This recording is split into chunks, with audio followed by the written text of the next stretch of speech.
තාත්තා කෙනෙක් එයාගේ දුවගේ අම්මගේ ෆොටෝ එකක් ගහද්දී එතන ඉන්න ඕනේ නැති කෙනෙක් කැප්චර් වෙලා තියෙනවා. මේ ෆොටෝ එකේ මුල් අයිතිකාරයා කවුද කියලා හරියටම විස්තරයක් නැතිබුණත් මේ ෆොටෝ එක පිටිපස්සේ තියෙන කතාව නම් ඇඟ කිලිපොලා යන තරම් භයානකයි. මේ පවුල ඒ ගෙදරට පදිංචියට ඇවිත් තියෙන්නේ මෑතකදී.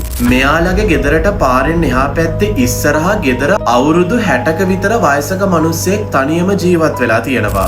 එයා රස්සාව විදිහට කරලා තියෙන්නේ පුටු වියන එකයි. අපිට එදිනෙදා ජීවිතෙත් හම්බ වෙන්නේ සමහර අමුතු গুপ্ত චරිත. අන්න ඒ වගේ මේ මිනිස්සයා එක දිගටම එකම විදිහට මේ අයගේ ගෙදර දිහා බලාගෙන ඉන්න පුරුදු වෙලා හිටියා.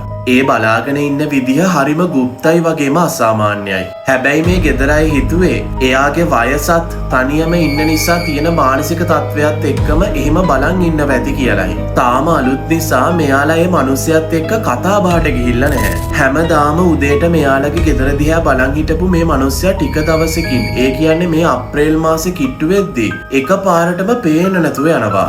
මේ ගෙදර අය හිතන්නේ අලුත් අවුරුදු කාලේ නිසා නෑදෑ ගෙදරක හරි වන්දනා ගමනක හරි ගිහින් නැති කියලායි. හැබැයි මේ මිනිස්සයා පේන්න නැතුව ගිය දවස්වල ඉඳන් මේ අලුත් ගෙදර අසාමාන්‍ය දේවල් වෙන්න පටන් අරන් තියෙනවා.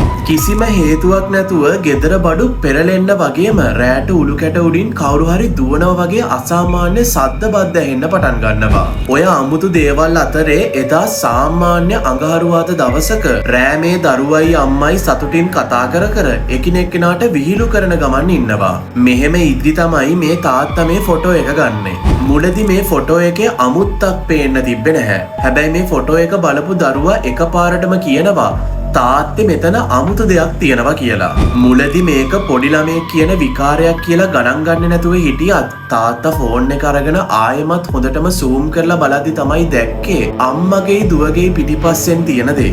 දැන් ඔයාලා මේ ෆොටෝ එක හොඳ අවධානයෙන් බලන්න. ඒ ෆොටෝ එකේ පිටිපස්සේ හරිම අසාමාන්‍ය গুপ্ত කළු පාට හෙවණැල්ලක් තියෙනවා.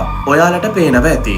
අපි පැරනෝමල් දේවල් පැත්තකට දාලා බැලුවොත් මේ හෙවණැල්ල කාගේද කියලා හොයනකොට තමයි ඇත්තම කතාව එළියට එන්නේ. මේ ෆොටෝ එක ගහලා වැඩි දවසක් යන්න කලින් වටේ පිටේ ගෙවල් වල මිනිස්සු පොලිසියට කෝල් කරලා තියෙනවා. අර සීයාගේ ගෙදරින් කවදාවත් නැති තරම් දරා ගන්න බැරි තරම් දුර්ගන්ධයක් ඇවිල්ලා තියෙනවා. පොලිසියෙන් ඇවිත් ඒ ගෙදර චෙක් කරලා බලද්දි තමයි දැකලා තියෙන්නේ අර වයසක මිනිස්සයා ගෙදර ඇතුළෙම මැරිලා ඉන්නවා කියලා. ඒ වෙද්දිත් බොඩි එක ගොඩක් නරක් වෙලා කුණු වෙලා ගිහින්ලු තිබිලා තියෙන්නේ. ඒ කියන්නේ මේ මිනිස්සයා කොහෙවත් ගිහින් නෙවෙයි. මේ සිද්ධි ඔක්කොම වෙන දවස්වල එයා මැරිලා ඉඳලා තියෙන්නේ. එතකොට තමයි මේ ගෙදර අයට තේරෙන්නේ අර ගෙදර බඩු පෙරළුවේ වහලේ උඩින් දුවගෙන ගිය සහ අන්තිමට මේ ෆොටෝ එක පිටිපස්සේ හිටගෙන හිටියේ වෙන කවුරුත් නෙවෙයි දවස් ගාණක් තිස්සේ මැරිලා කුණු වෙලා තිබුණු ඒ මලසිරුරේ අයිතිකාරයා. ඒ කියන්නේ අර গুপ্ত විදියට බලන් හිටපු සීයාගේ ආත්මය කියලා. එයාලා මෙන්න මෙහෙම දෙයක් විශ්වාස කරනවා.